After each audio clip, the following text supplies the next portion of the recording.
Hallo Deutschlerner! Looks like we are finally live, ready to do another one of these live streams. If you have not noticed it yet, I plan on doing one of these every single month for the next several months, actually. I have it already planned out until April or so, and there are thumbnails already created, and it looks all cute and stuff on my main page of my channel. So if you get bored, check that out. I am planning on doing these once a month. I have various themes that I've come up with for what it is that I'm actually going to be talking about in each of these, but today we're talking about Geburtstag, or birthday, and that's because on the 15th of November I have my birthday, and it's not like a big milestone or anything, it's not like a big deal, but it is a birthday nonetheless, and so for that reason, I plan on having a little bit of vocabulary and some other phrasing and stuff like that we're going to talk about that is all about birthday-related stuff. So, on the first page of my slides here, I have Alles Gute zum Geburtstag, which is just all the good stuff for your birthday. It's basically well-wishing for your birthday. Alles Gute zum Geburtstag. If you want, you can follow it then by whoever it is that is being wished a happy birthday. And so you would say, Alles Gute zum Geburtstag, Herr Antrim, or whatever it is that the person is for your birthday well-wishings that you're doing here. So, I have a few slides here that I'd like to go through while we're talking about birthday stuff. Falls ihr das noch nicht wisst, habe ich 3 Kinder, also diese 2 hier und noch einen Sohn.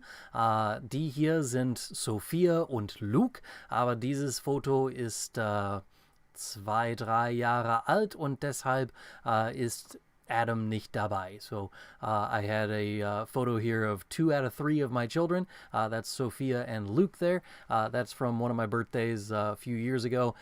Clearly it's been several years because there's no baby man in there, and he is 2 years old now. So clearly if this was a more recent photo, it would have at least had all 3 children on there, but it does not. At any rate, we're going to learn a few different ways that we can sing Happy Birthday in German. Of course, you could just do like Happy Birthday to you and just sing it like it has a German accent. That's not the way that I would recommend it. Usually people would sing it as Zum Geburtstag viel Glück. Zum Geburtstag viel Glück. Then, in the middle of it, where we usually say, happy birthday, dear whoever it is, one of the options would just be to wish them all the good stuff, or all love, or all dearness. And so you would say, alles Gute for all good, and alles Liebe for all love. So you could say, zum Geburtstag alles Gute. Or you could also say, zum Geburtstag alles Liebe. And then, you know, the last line is the same as it was for the first one. So, the full version of this version of the song is Zum Geburtstag viel Glück, zum Geburtstag viel Glück, zum Geburtstag alles Gute, zum Geburtstag viel Glück. It should probably be noted that most Germans who are watching this or going to watch this in the future will probably be a little bit appalled by the fact that I am talking about birthday stuff, but my birthday is not for another like week and a half. So lots of Germans will actually find that to be bad luck, and so they don't want to wish someone a happy birthday before their actual birthday. So if you say like happy birthday, you're like, oh no, my birthday is not for another couple of days, Germans will think that that's bad luck. So just a fair warning there for anybody who's thinking about, you know, well wishing for happy birthday and stuff. I personally don't care. I'm an American, so wishing me happy birthday early is not really that big of a deal. At any rate, this is version number 1 / version 2 if you count Gute and Liebe as different things, but version 1 of how to sing happy birthday to someone in German. Option 2 here, this is, I believe, last year's photo from my birthday, which is me in a different hoodie than what it was before. So this one has Edwardsville hoodie, and this one here is the German Honor Society hoodie. But in each of these, we have all of the children. This time has all 3 children, so Sophia, Luke, and Adam. If you're singing Happy Birthday, this is another way that you can do this. This is basically taking like the English version where you have dear whoever. Since I am a masculine person, you're going to say lieber with an ER at the end of it. If you were talking about a female person, you would, of course, use liebe instead. So you would say liebe Frau whoever. Since I'm using Mr. Antrim in here, or Herr Antrim, it makes it a little bit more complicated because Antrim already has 2 syllables and Herr is another syllable, so it does sound a little odd whenever you sing it this way. If you just did it as Levi, like my first name, that would probably make a little bit more sense, and it wouldn't have that syllable problem we're about to have. But this version of the song goes like this. Zum Geburtstag viel Glück. Zum Geburtstag viel Glück, zum Geburtstag, lieber Herr Antrim, zum Geburtstag viel Glück. Again, it's a little bit odd with all of the extra syllables that are going on in there, but this is yet another option for singing happy birthday to someone. This next one is a bit odd because it's not actually happy birthday whatsoever. It literally says, high shall he live, high shall he live, high shall he live, and then 3 times high, which is basically like saying he's supposed to live like up above others or something to that effect. It's kind of like 3 cheers for the birthday boy kind of thing, but in German. So this one goes, hoch soll leben, hoch soll leben, hoch soll leben, 3-mal hoch. Again, not really a happy birthday kind of thing, but it is something people sing for a happy birthday or during a birthday celebration. This one I'm going to have to move my camera over here to the other side. There we go, so that you can actually see all of them. This is actually a popular children's song that was then sung to lots and lots of people. This birthday song is been kind of parodied in a bunch of different ways, but it is... trying to think of what the guy's name is that sang the original version, but can't think of it off the top of my head. If you Google Wie schön, dass du geboren bist, you will find tons of examples of how this works online. But basically, the song lyrics say, how beautiful that you were born. Otherwise we would have missed you. How beautiful that we are all together. We congratulate you, birthday child. Obviously, I'm not a birthday child, but this still works in this particular instance. So, wie schön, dass du geboren bist. Wir hätten dich sonst sehr vermisst. Wie schön, dass wir beisammen sind. Wir gratulieren dir, Geburtstagskind. It's a little bit more complicated because, like I said, it's a pop song of sorts, like a little children's song, and so it was a little bit more than it wasn't really meant to be sung along with, but then it kind of morphed into that. So, one more time for this song. Wie schön, dass du geboren bist, wir hätten dich sonst sehr vermisst. Wie schön, dass wir beisammen sind. Wir gratulieren dir, Geburtstagskind. Again, another version of Happy Birthday to someone in German. Now I'm going to have to move my camera back over to the other side here to accommodate this slide. This slide has Geburtstagswünsche, and Geburtstagswünsche are birthday wishes. So this is basically, how do you say happy birthday to someone in German? The first way here is probably the most common way to say it, which is Alles Gute zum Geburtstag. Alles Gute zum Geburtstag. Alles Gute zum Geburtstag is just all the best for your birthday.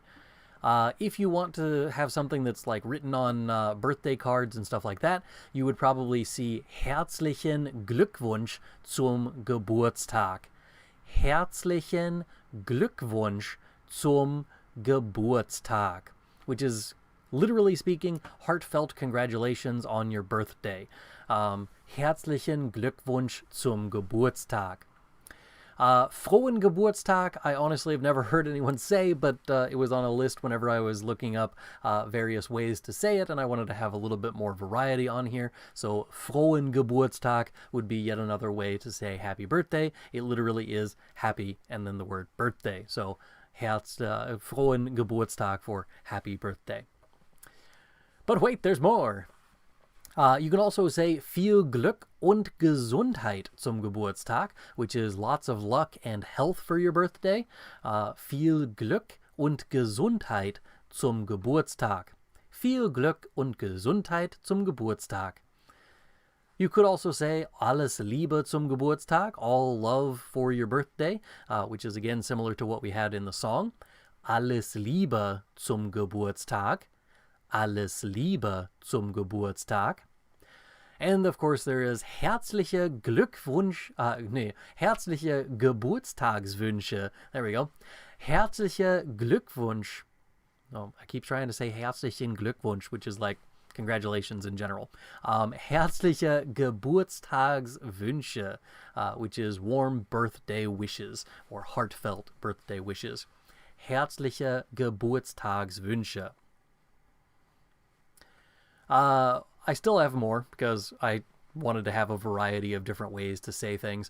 The next one has möge at the beginning of it, which is kind of like saying may something or another. So if you are saying may the force be with you in German, it is möge die Macht mit dir sein, which is exactly that same phrase, but in German. Möge is used for that. So that's what we're doing here. Möge dein Tag mit Liebe und Glück gefüllt sein, which is may your day be filled with love and happiness. Möge dein Tag mit Liebe und Glück gefüllt sein. Again, this is probably something you'll see on like a birthday card, but not necessarily something people would actually say out loud to each other. Ich wünsche dir einen wundervollen Geburtstag. I wish you a wonderful birthday. Ich wünsche dir einen wundervollen Geburtstag. Ich wünsche dir einen wundervollen Geburtstag. I wish you a wonderful birthday. Herzlichen Glückwunsch zum Wiegenfest is a weird one that I found on the list. It's basically an old-fashioned kind of teasing way, saying like congratulations on your day of weighing, meaning like the day that you were weighed to find out, you know, how big you were as a baby whenever you were first born. Congratulations on your first day of being weighed. Herzlichen Glückwunsch zum Wiegenfest. Again, I've never actually heard anybody say this one, but when I was Googling around different ways to say it, this is one of them that showed up, and so I figured I would add it to the list just because it was a little bit more humorous. But wait, there's more. Nur das Beste zum Geburtstag. Just the best for your birthday, or only the best for your birthday. Nur das Beste zum Geburtstag. Nur das Beste zum Geburtstag. Alles Gute zu deinem Ehrentag. Ehre is honor, so Ehrentag would be a day of honor. So alles Gute zu deinem Ehrentag. All the best for your day of honor. Alles Gute zu deinem Ehrentag. Next up we have enjoy your birthday, which is genieße deinen Geburtstag. Genieße deinen Geburtstag. Genieße deinen Geburtstag. Enjoy your birthday. Only have one more to go, and that is hab einen schönen Geburtstag, which literally is have a nice birthday. Hab einen schönen Geburtstag. Hab einen schönen Geburtstag. So, again, alles Gute zum Geburtstag is probably how I would say it, and it's just a way of well-wishing someone for their birthday. I had a bunch of examples on there just to give you a bit of variety, but most people are going to say something like alles Gute zum Geburtstag, or viel Glück zum Geburtstag, or something along those lines, one of the shorter ones. Probably not the möge dein Tag mit Glück und Gesundheit und so weiter gefüllt. That's a little bit over the top for my taste. All right, that brings us to the question and answer part of this question and answer live stream. So first I wanted to have a little bit of stuff in here for birthday stuff, just to give you a little bit of a grammar and vocabulary lesson, and then go into any questions that I've seen come up on my YouTube channel over the last month or so, since the last time that I had one of these live streams. So this one is the first question on our list is just, let's move this over there. I don't know if that's any better. Probably not. Let's try that. But this first question, it was one that came up in a variety of different ways on different videos and different places for whatever. But the question is essentially the same question over and over again. Do you have an A2 course video? Yes, I do. I'll show you that here in just a hot second. Do you have a B1 course video? No, I don't. It's usually underneath the A2 course is when people are asking, is your B1 course done yet? What's the holdup with your B1 course video? Hey, you said like 2 years ago you were working on a B1 course. Is that course done yet? Why aren't you done yet? Man, this takes forever. You seem to be slower than grandma and she's 80. These are the kind of questions that I keep getting on my YouTube channel of, you have a 3-hour-long video that is for the A1 level. I have an 8-hour-long video for the A2 level. Where is my B1 level thing? And the answer is, it's a work in progress. So I do have the A1 course, which is the beginner German course. It has that thumbnail on there. Links down in the description for all of these things if you're looking for them. The A2 course is also on there. That one is 8 hours long. I also split that one in half so that there is the grammar lessons in one and listening comprehension in another.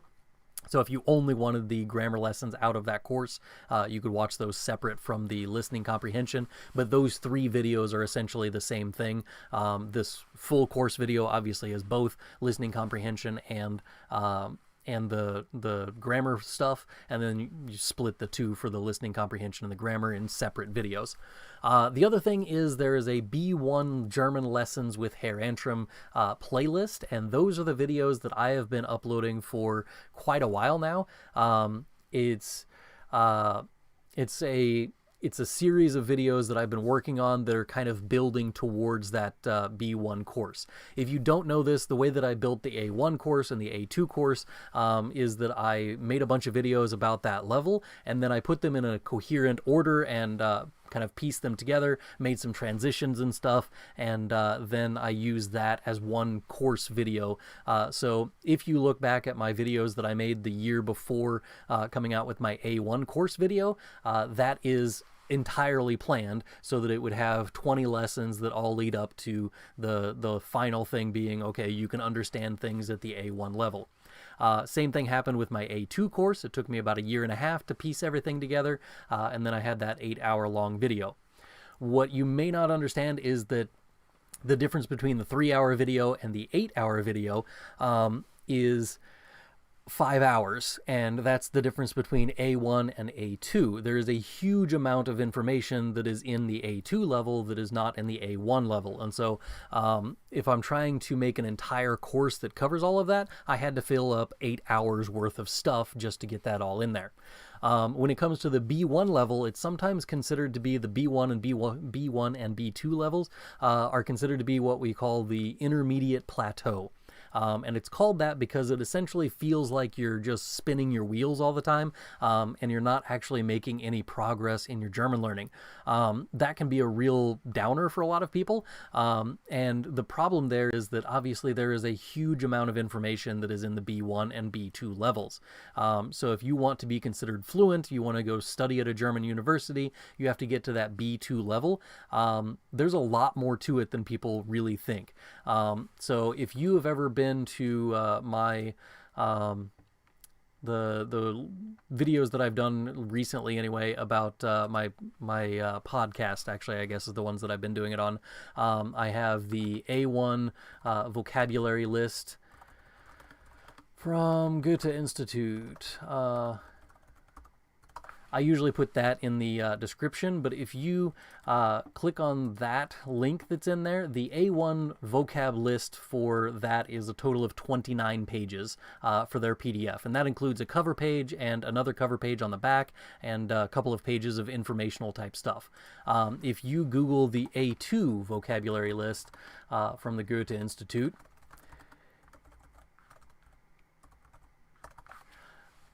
then That one, the PDF for it, is 32 pages long, but the way that they formatted the vocab, it actually has twice as much vocabulary listed because they put it in 2 columns for every single page. So while it is only like 3 pages longer, it is actually double the vocab because it is 2 columns instead of 1 column for the vocab list, and the rest of the way that they formatted it throughout there, it's clearly well over double, actually, the vocab list in total.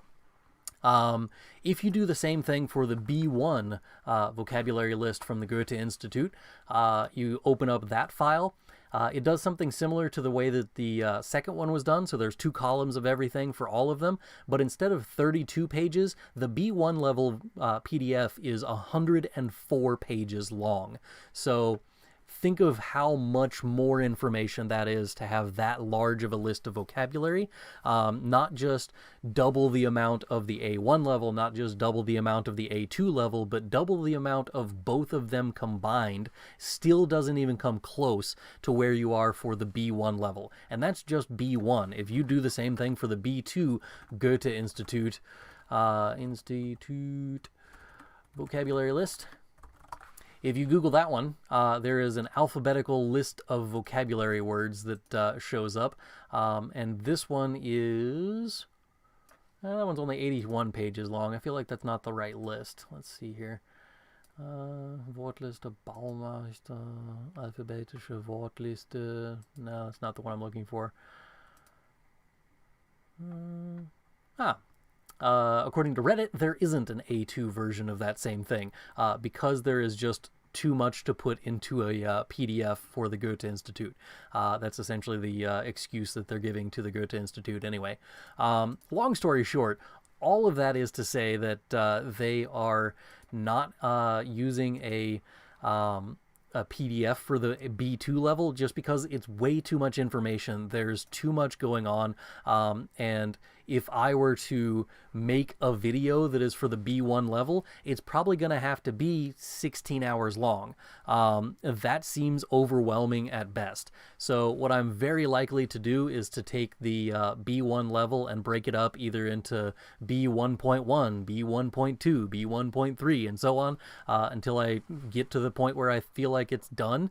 I don't know how long that's going to take. Clearly, it's already taken over 2 years for me to get to that point, so there's still a lot more work for me to do. I haven't really decided exactly how I want to go about it, but that's the very long answer to the very short question of, hey man, where's that B1 level course the video at? It doesn't exist, and I apologize for that, but it's a work in progress, and there's a lot going on there. All right, usually right along the same question is, if I watch that A1 course video, will I be able to pass the A1 exam? Or if I watch this whole A2 video, will I be able to pass the A2 exam? And the answer is very simple: no, absolutely not. Watching a video is never going to be enough for you to complete any sort of level whatsoever, whether that is the A1 level, A2 level. If you're just sitting around watching a video, it is never going to be enough for that. So I'm gonna mute this thing real quick so you can see this other screen. So this is my website for my courses, my Deutschlerner Club website. This website is courses.germanwithantrim.com. This is where I shamelessly plug my courses, because the videos that are on YouTube, they're there for free, because if you are a self-oriented kind of person, you can probably teach yourself the A1 level of something in German, and you can watch the video and then kind of supplement with your own practice on your own.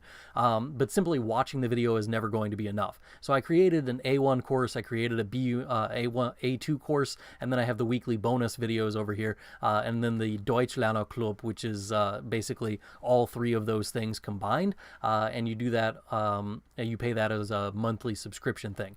But if you go to the A1 course page and scroll down to the bottom of it, here's the curriculum for it, which has pronunciation and stuff. You can check out all of the vowel stuff for free for all of the detailed things that are going on that.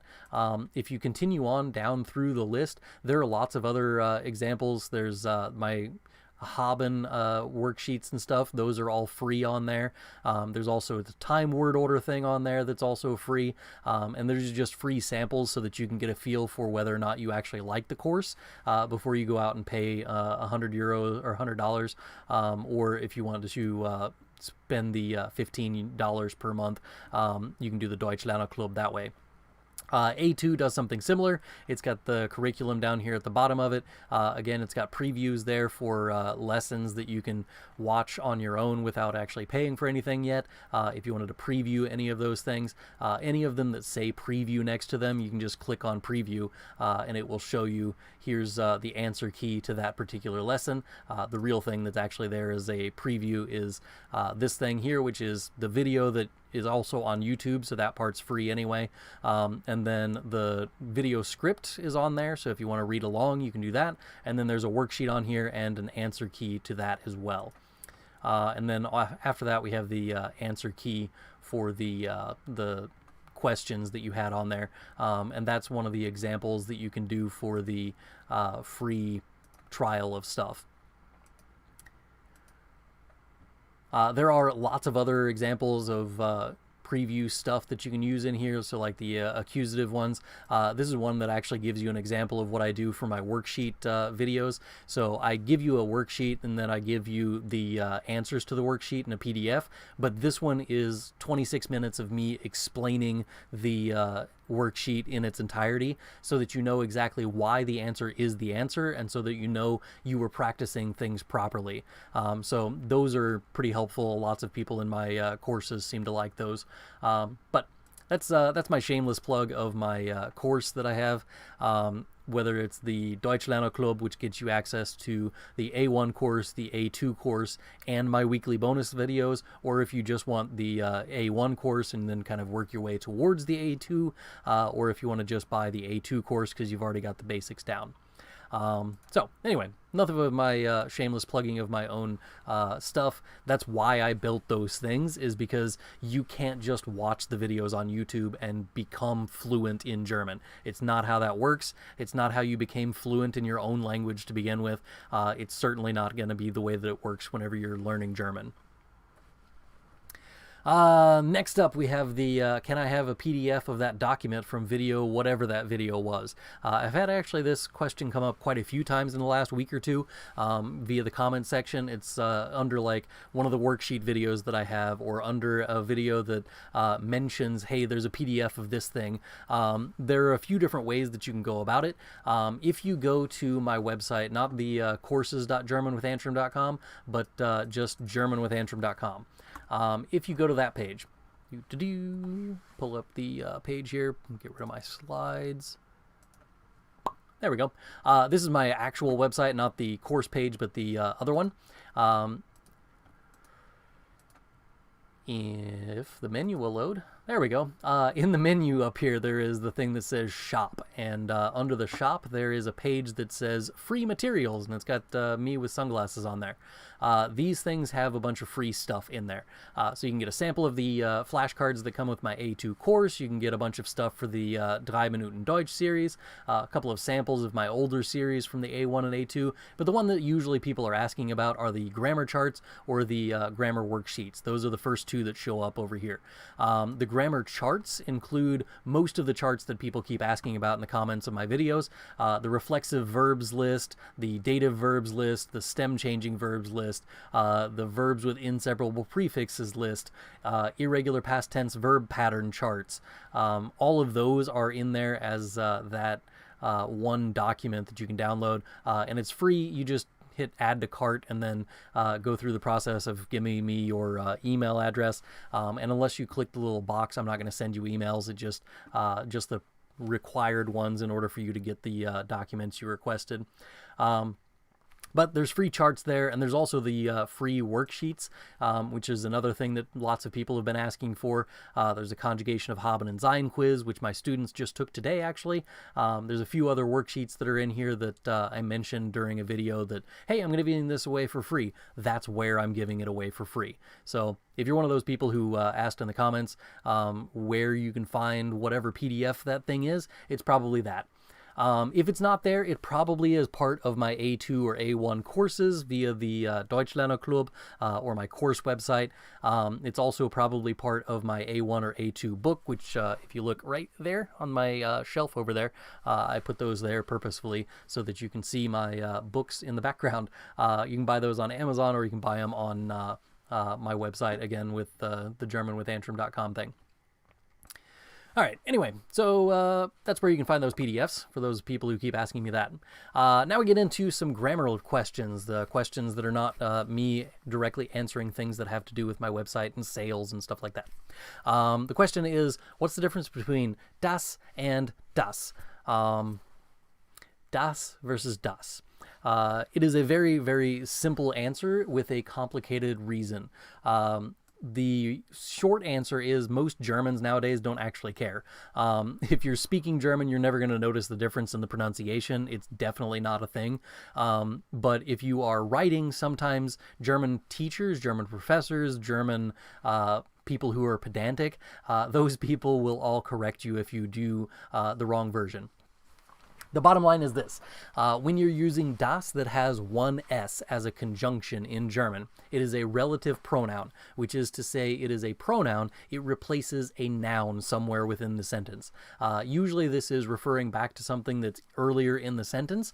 So for the example that I gave here, it says, Das Fenster, das gestern gebrochen hat, wurde heute repariert. That is, the window that he broke yesterday was repaired today. Now, this says das Fenster at the beginning of the sentence. That is our subject of das Fenster wurde repariert. The window was repaired. Then we want to describe the window, and we're giving more details about that window. So we say, dass gestern gebrochen hat. So we say, that he broke yesterday. This word does translate as that, in the same way that das, the other one with two S's, also is translated as that in German. So this is a little bit confusing. It is kind of complicated, but basically das is used whenever you're using it to replace this or that or those when referring back to a particular noun, and that noun is neuter. So das. If it has two S's, this is a subordinating conjunction. I've got a link in the description for a video that goes into great detail of exactly how to use these subordinating conjunctions. But the bottom line is that das is used when you're giving more information about what happened in the first clause. So in the example I gave here, it says, Der Lehrer sagt, dass mir nicht helfen kann. So the teacher says that he cannot help me. In this sentence, das is giving us more information about what it is that the teacher said in the first clause. So the first clause just says, the teacher said. The das clause that comes after that tells us what he said. So that's the dass mir nicht helfen kann, that he cannot help me. Hopefully that makes a little bit more sense for like the difference between das and das. If you're still confused about that, I do go into more detail about that in the video that I have linked in the description for relative pronouns, as well as the one for subordinating conjunctions. Both of those linked in the description, of course.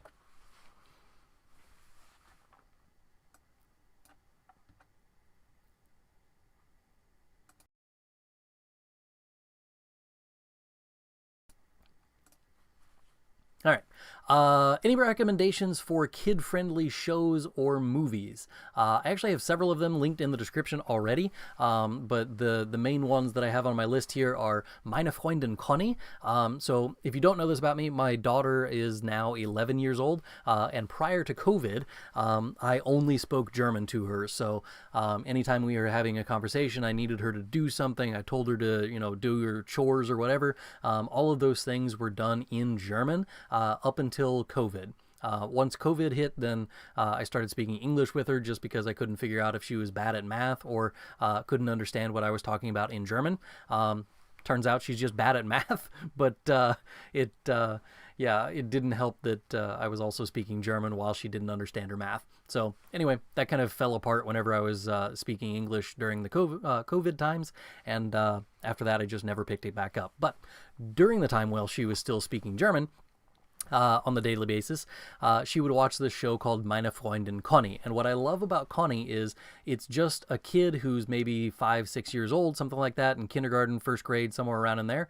And she just lives life. And she goes to school and she gets swim lessons and she goes camping and she does all of these family activities with her family and stuff. And it's perfect for learning the vocabulary that is specific to being a kid in Germany. So going to the beach and talking about the vocab that's there. Her cat runs away one day, and so you have to talk about pets and talk about neighborhoods and talking about other people around.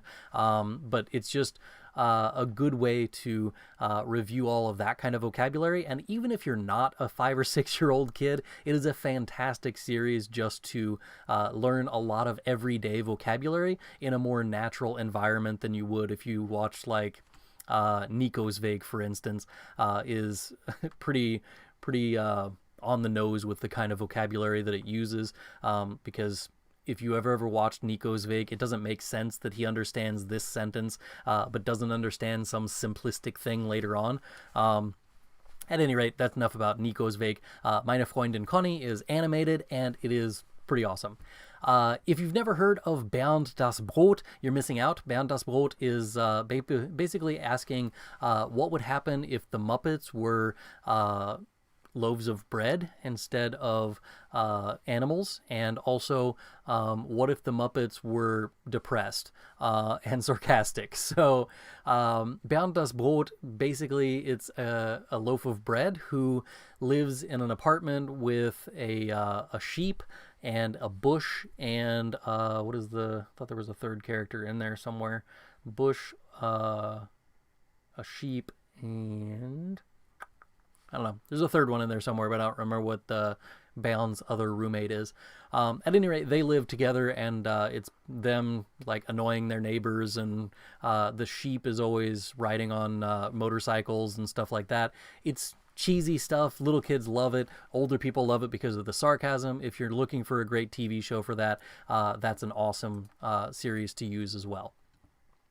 I am going to switch over to the internet again over here, and that is for Kika. So Kika stands for Kinderkanal, and it is a combination of ARD and ZDF, which is two of the major German television stations, and they combine their forces to make this website and also a TV show or a TV station, and it's basically the German children's channel.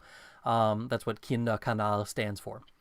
If you go through there, they have a bunch of different stuff on here. Like this is a thing that says, Wo ist Anna Frank? Where is Anne Frank? Das jüdische Mädchen Anna Frank erschafft 1942 ihre imaginäre Freundin Kitty, der sie 2 Jahre ihres berühmtes gewordenen Tagesbuch widmet. So this is basically telling you the story of Anne Frank. It's an hour long, and if you're 6 years old or older, then it's allowed to be watched for you. If you click on the little Film anschauen thing, you're probably going to be greeted by the same thing that I am, which is, you can't watch this, you're not German. Oh, yeah, I'm at that. This one's going to allow me to watch this one. I tried this earlier with Meine Freundin Conny. You can also find that on this website. But I didn't have any good luck there. But you can watch lots of little children's stuff. So if you're looking for information about Anne Frank in German, this is a really good option for you. It does have more than likely subtitles somewhere in here. Nope. Untertitel. Probably going to get a copyright strike for this. Ah, there we go. See? So it does have subtitles, but they're in German, obviously. So if you're looking for that kind of thing, Kika is good for that. The problem I have with Kika is that unless you have a VPN to get around the blocking system that they have, usually whenever you go to videos, it will tell you that you don't have the rights to watch this because you're not in Germany and your tax dollars have not paid for these videos to be made. So let's say Sam der Feuermann. If you don't know, this is also a thing that they have in English for Sam the Fireman. Most recent episode. Yeah, dieses Video kann leider nicht abgespielt werden. Wir bitten Ihr Verständnis. So this is this video cannot be played. Unfortunately, we ask for your understanding. And it says Inhalte mit Geoblocken können nur von Deutschland aus abgerufen werden, which is certain kinds of content is geo-blocked and therefore cannot be watched outside of Germany. Basically, just download a VPN and tell it you're in Germany, and you can watch all kinds of children's shows on here. If you search up here at the top, you can find Connie, C-O-N-N-I. Connie. And there are no up-to-date episodes of it, but usually you could find that on there. You can find several of the episodes on YouTube if you just type in Connie or Meine Freundin Connie. Ganze Folge would be like a full episode. You can find episodes that way. Back to the slides, though. The last thing I have on here is Bibi und Tina. If you don't know Bibi und Tina, basically there is a group of girls, and they all go to the same horse riding camp every year, and they ride horses, and one of the girls is able to do magic, and so she like does spells and whatever. But it's horseback riding and witchery, and my daughter loved it. But there is a series of a cartoon series. There is Bibi und Tina. There is a movie series. There's a cartoon series that the cartoon series is actually here on Kika. But again, this one says that it's not currently available. So, but there's also a thing on. Amazon now has an Amazon Prime series that they came out with that is Bibi und Tina, and there's also a couple of movies that came out. My daughter has the DVD of a couple of the movies, and she used to watch those all the time, just because it was horseback riding and teenage girls and singing and stuff like that. But anyway, the original question was, do I have any recommendations for little kid stuff in German? There you go. Those would be the things that I would recommend. Got a lot of links in the description for all of those kinds of recommendations. So if you're looking for any of those, there they are.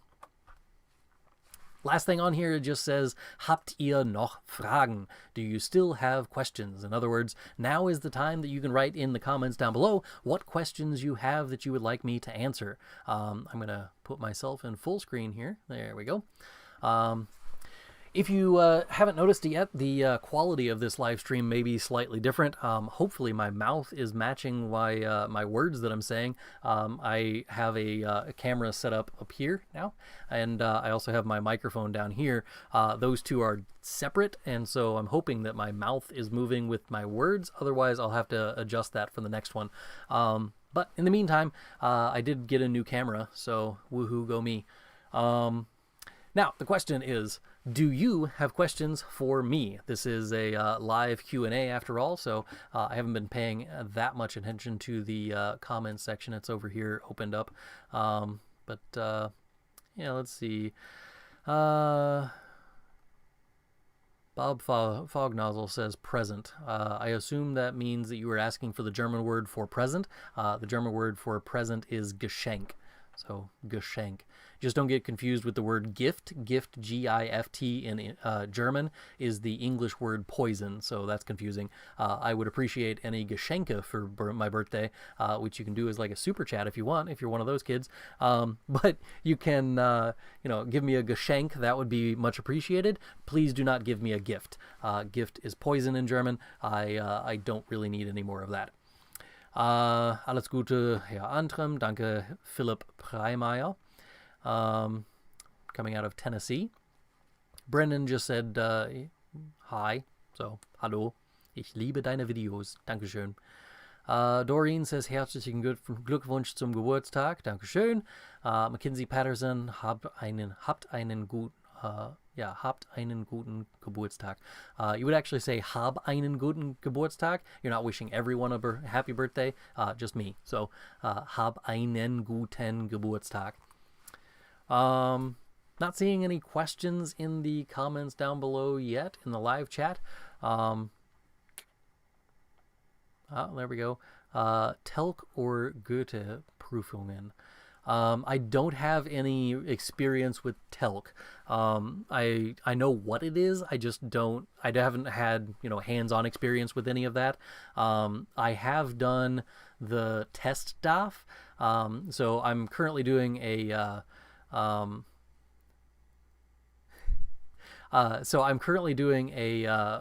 online master's program with a German university.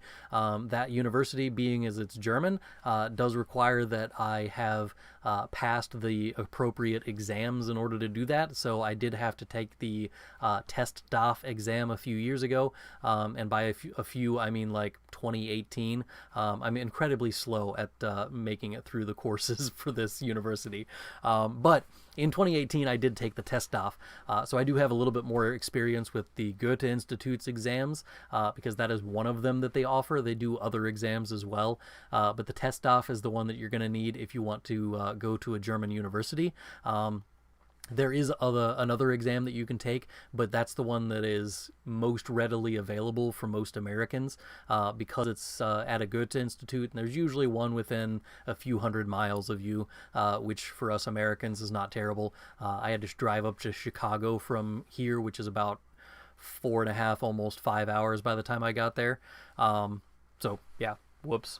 Anyway, so the exams, the TestDaF, I actually think it's a good exam. I think that it tests you well for the kind of things that you need to be able to do in order to actually be at a German university level. There is a written portion, there's a reading portion, there's a speaking portion, and there is a listening comprehension portion. So for each of them, they start out with the most easy things and then kind of move towards the most difficult. So you have reading comprehension is first, and you read some stuff and you answer some multiple choice questions, and occasionally you have to write like some short answer questions. Then there is the listening comprehension. They play an audio of some recording of someone speaking German, and you have to answer questions based off of that. The annoying part of that is that at least one of the sections of the listening comprehension part was you listen to it once and then you have to answer your questions. So if you were, still writing an answer from a previous thing, or you weren't paying attention, or you just didn't quite hear that one thing, you didn't hear the one thing, and there's nothing you can do about it. The test has already gone past that already. So I thought that was irritating, but that's also life. If you heard an announcement on a loudspeaker in a bus, would you know what it said? And if the answer is no, well, you're probably not ready to go to a German university. And I'm sorry, but that's kind of what the test is there for, is to find out if you're ready. So I understand that it's annoying for lots of testers, but it is necessary to find out whether or not you really understand what you're doing. So that's the listening comprehension portion. Then there is a written portion where they give you a prompt and then you have to write about it.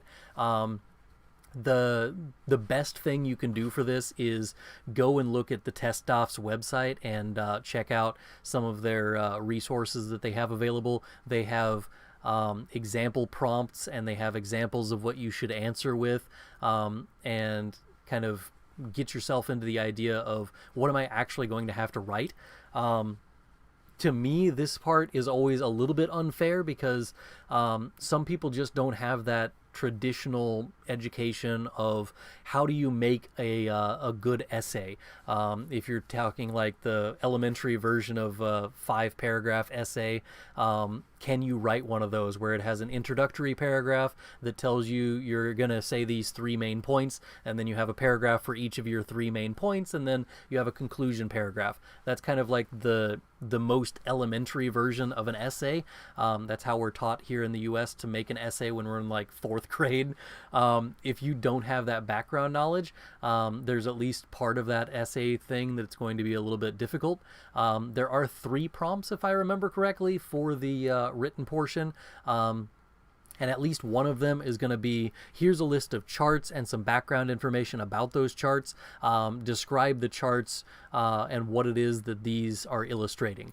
That one is something that I really think people need to practice more before they get into the exam room, because I think that's one that is overlooked a lot in courses. Specifically, like even the courses I teach at Edwardsville High School, they lack the look at a graph and figure out what's going on kind of prompts. It's mostly more about can you communicate about your school? Okay, great. But can you read a train schedule? That's not on there. That's never a thing. If I give you a graph that shows you like incidences of violence in school over the last 20 years and how popular they have become and how often they happen in the United States. Can you talk about that in a coherent way and describe what the graph is actually showing in German? That is something that you have to practice. It's not something that is usually innate and able to be done without any real prompting. So anyway, that's the written portion of it.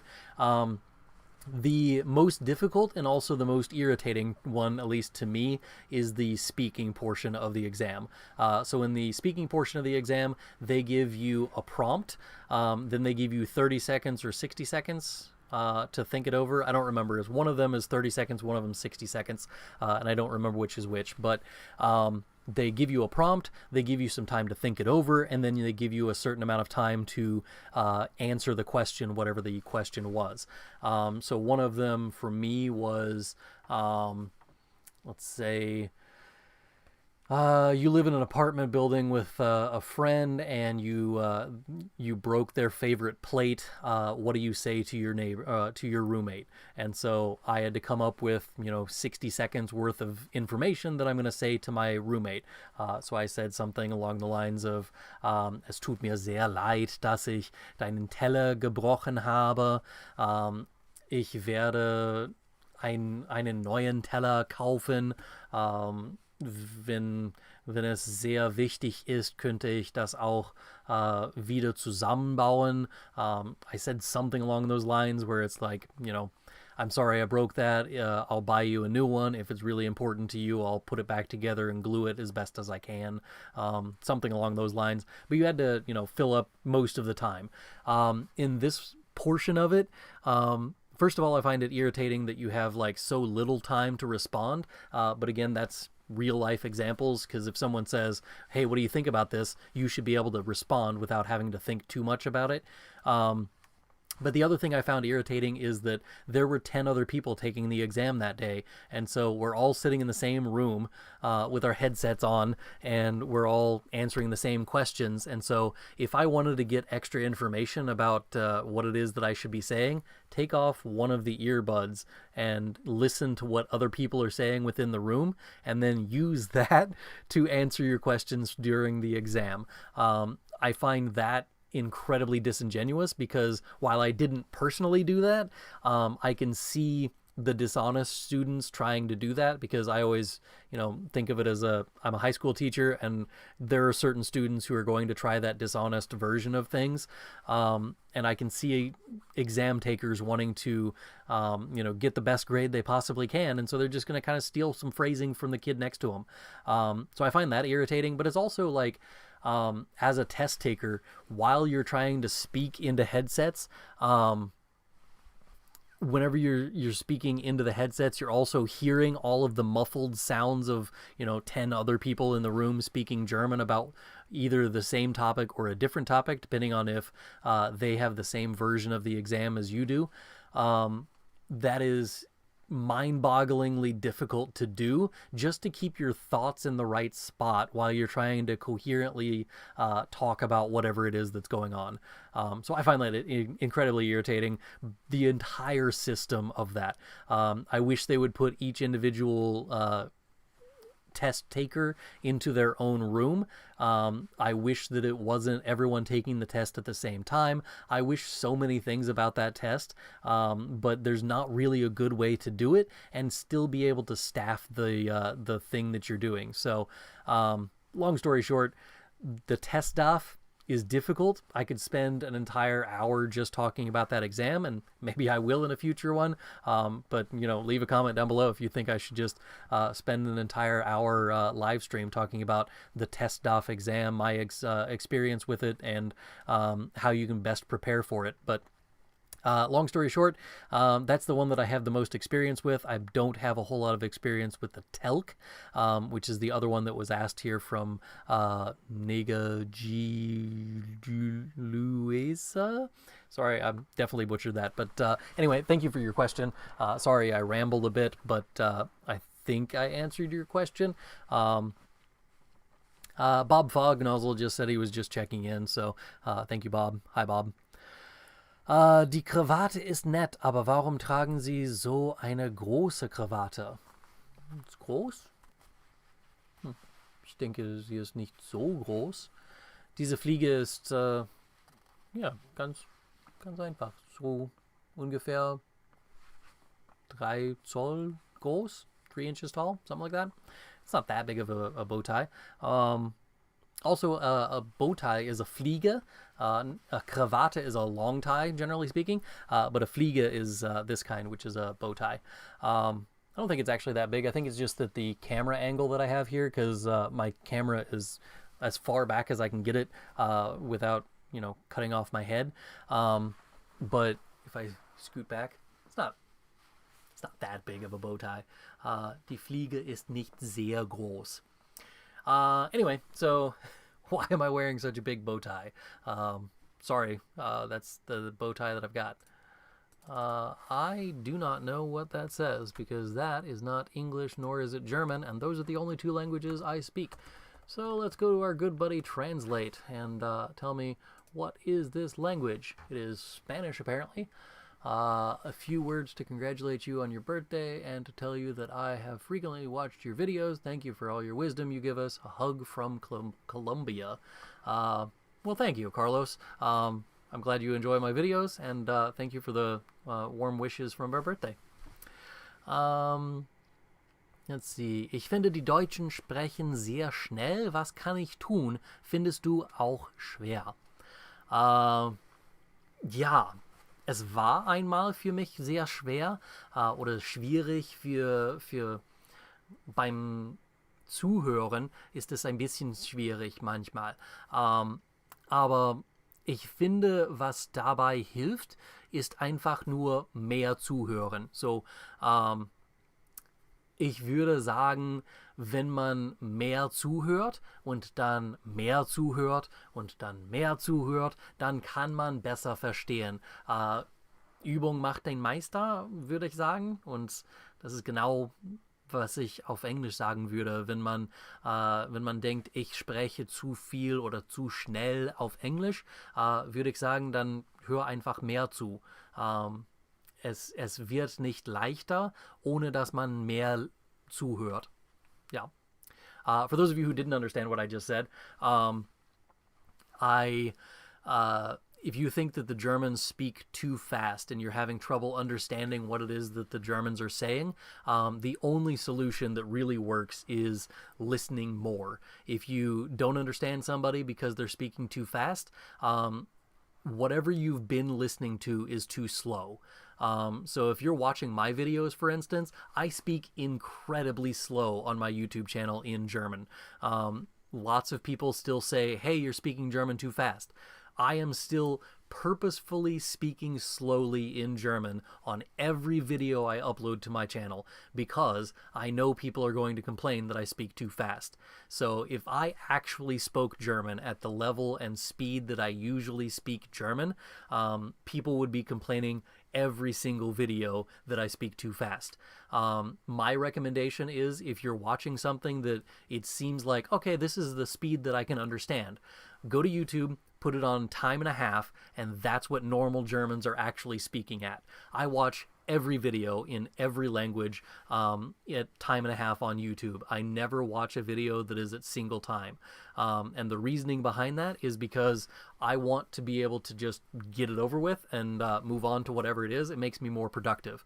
But what you can use it for is take those German learning content videos that you're watching and put them in time and a half, maybe even double time, to get it to the point where you can hear the way that Germans actually are speaking. Because even this right now, my current rate of speech in English, this is me slowing down. If you listen to me speak earlier, I was speaking much faster whenever I was rambling on about the TestDaF exam. So it's natural for native speakers to speak fast, and it is not their job to slow down for you. It is your job to get good enough at listening that you can understand them in their normal speed. I know that probably sounds a little harsh, but the bottom line is, if you don't understand how Germans are speaking whenever they're speaking fast, you need to listen to German in more speed. You can't just listen to German at my speed or at, whatever other German YouTube channels you're watching. Go to Easy German, for instance. Easy German is fantastic because they go on the streets and they ask people, hey, what's your opinion about this question? And they give them the microphone. They speak German at a rate of speech that is natural for a German. Some of them do slow down because they know that Easy German is there, for German learners. But sometimes they're speaking pretty fast, and that's good practice for you to do it that way. Also, watching movies in German, because that's a natural rate of speech. You can watch German news organizations. While that is a little bit slower sometimes, interviews are fantastic because that's question and answer, back and forth kind of conversational stuff that is perfect for listening comprehension.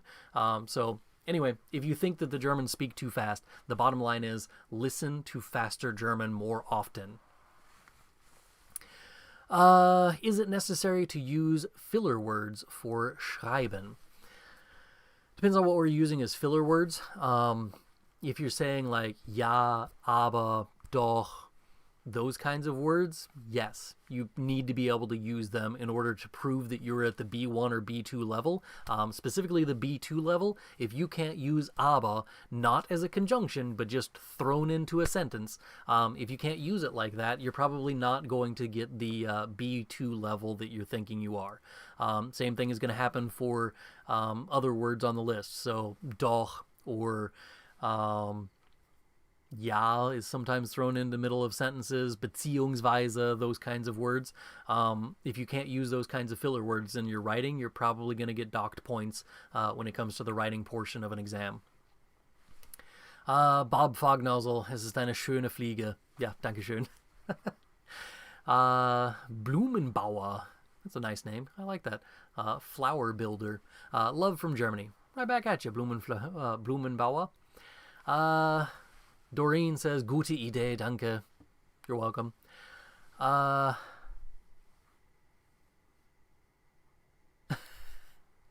Is Mrs. Isom from Ridgeway, Colorado in the chat? It's a student of hers. I have no idea. Is Miss Isom in the comments? If she is, hi. Shout out to Miss Isom. So I heard from one of my students today that one of the students that I had last year moved to a different school, and now their teacher is using my videos in their classes all the time. And I just find that fascinating to know that other German teachers around the United States are using my videos in their lessons. But it's one of the things that I like doing on YouTube. It will show you like where your videos are watched, but it will also break it down into where your videos are watched within the United States. And sometimes I go into analytics and I just kind of read through where my audience is from, not just in the world in overall, because usually it's like my top demographics. Let's see, top geographies. Germany has 21% of my viewership, 11% from the United States, almost 9% from India, 3% from the United Kingdom, and 2.5% from Turkey. And then if I go to more information, I can find a full list of all of the things on there and how much percentage all of the different things are. But yeah, anyway, sometimes you can go into even more detail. If you click on the United States, it'll then show me which states give me the most viewership. So it looks like California is coming in first for the last month. So 5% of my views came from California, almost 2% from New York, 1.6 from Texas, and then Florida, Pennsylvania, and Virginia. I only had 90 views from my own home state last month. So if you're ever wondering, like, do your students watch all of your videos? Apparently not. Most of my students do not watch my videos, and I can tell you that for a fact because I have 90 views from their state in the last month. So, no. Anyway, I find that fascinating, but that's just a little side note.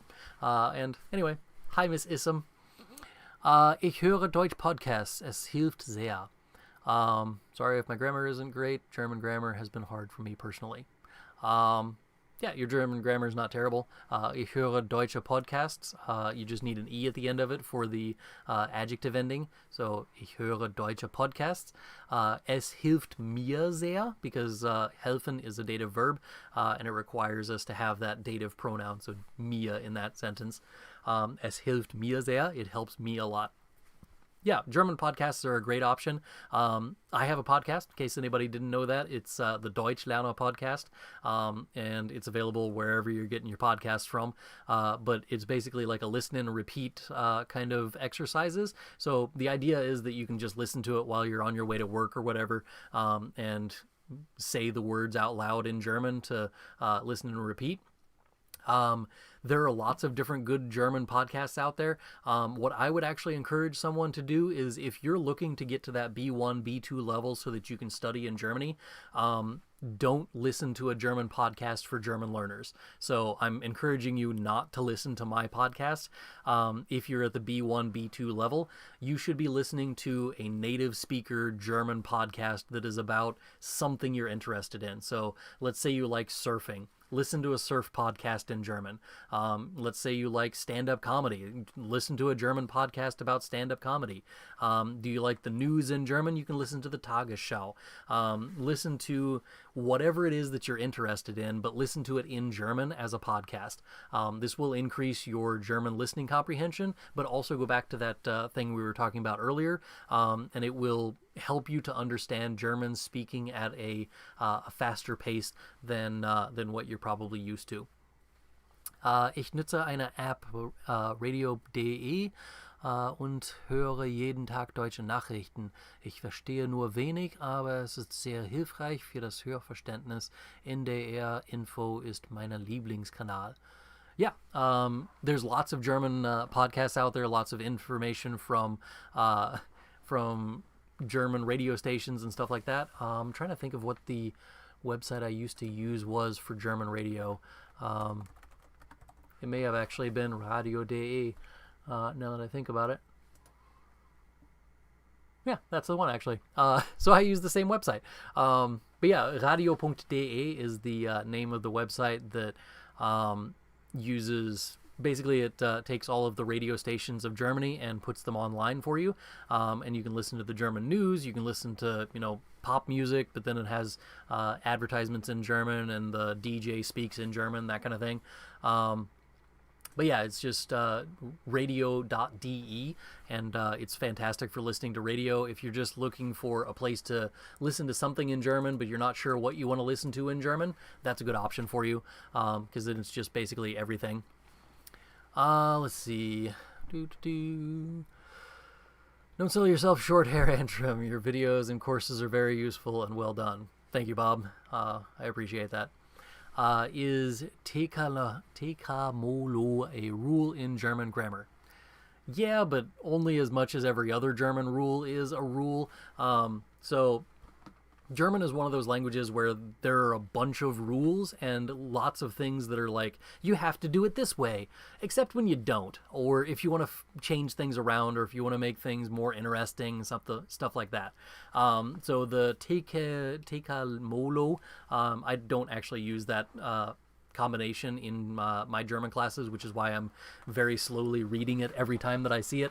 But this is basically temporal, causal, modal, and locational, I believe. And that is, generally speaking, how things work for adverbs and for prepositional phrases after the verb. The problem is that if you want to, you can break that rule all of the time. So let's say you want to move the place further towards the front of the sentence and move the time after that.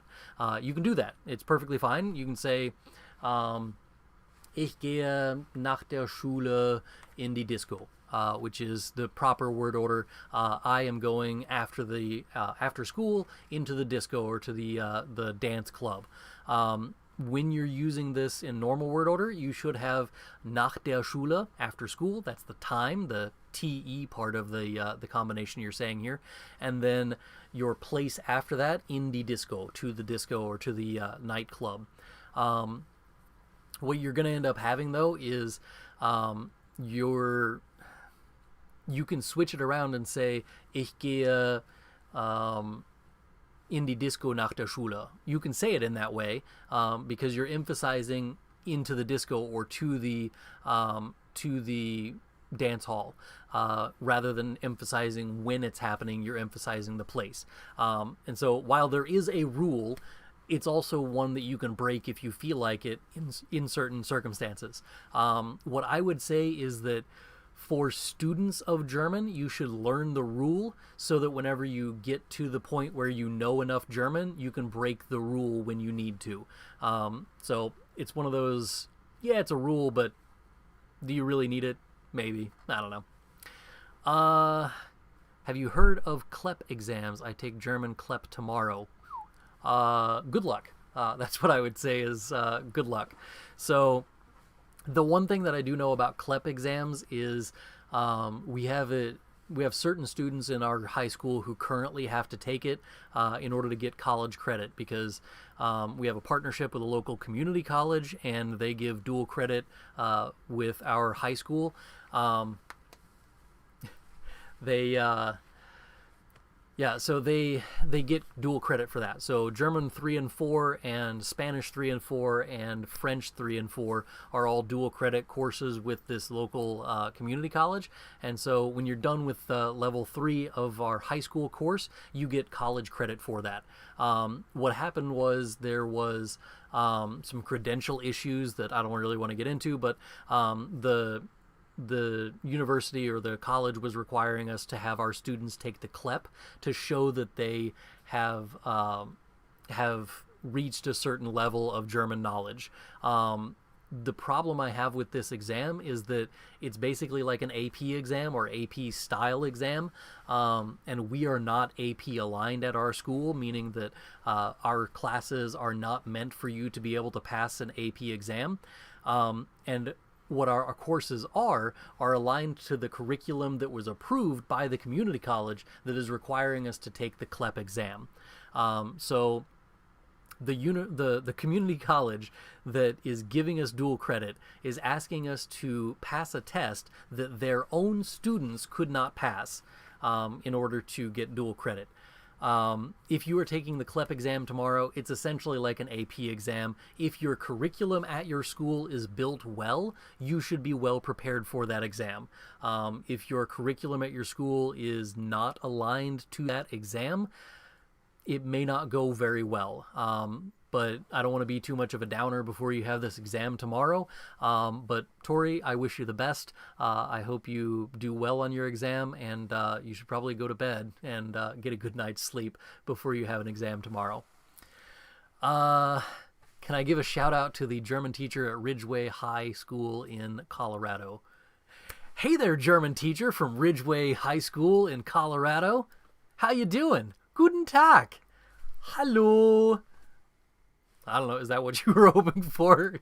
Do you think Duolingo is a good way to learn German outside of school? I think Duolingo is a good way to review German. I don't think Duolingo is good for learning German on its own. If you go through all of Duolingo's things, and you start at the very beginning and you do every single lesson that they've ever done, I don't think you will ever be fluent in German. if that's the only thing you're using. I think it's good to supplement. I think it's good to add extra vocabulary. It's good for reviewing things. Its exams or its tests that they do on there are pretty good. There are a lot of things that I do like about Duolingo, but what it is not is a speaking app. If you're thinking that, well, Duolingo tests my speaking ability because it has a little button and I have to speak into it, and it has a little green light and says, yes, you said it correctly, you're wrong. It's terrible at listening. It doesn't actually listen to whether or not you pronounce it correctly, or even if you get close. I've tested it on multiple occasions throughout the years, and it has never been very good with the speaking portion of it. If you want feedback on your speaking, you need to speak to a German. You need to speak to a German native speaker or a German teacher. You need to get together with some people and speak some German. And Duolingo just doesn't do that. That could be, you go to a website like Tandem, or there's My Language Exchange, I think is another one. There's also Deutsch Gym, which I did a review of a while back. So you can search up that video that's Deutsch Gym. And they do, online chats on a daily basis. But if you use Duolingo, you need another place to go out and practice your German somewhere else. Let's see. Yeah, we do too, but I didn't do German in high school. I did Japanese for 4 years. I've been self-studying. Aha!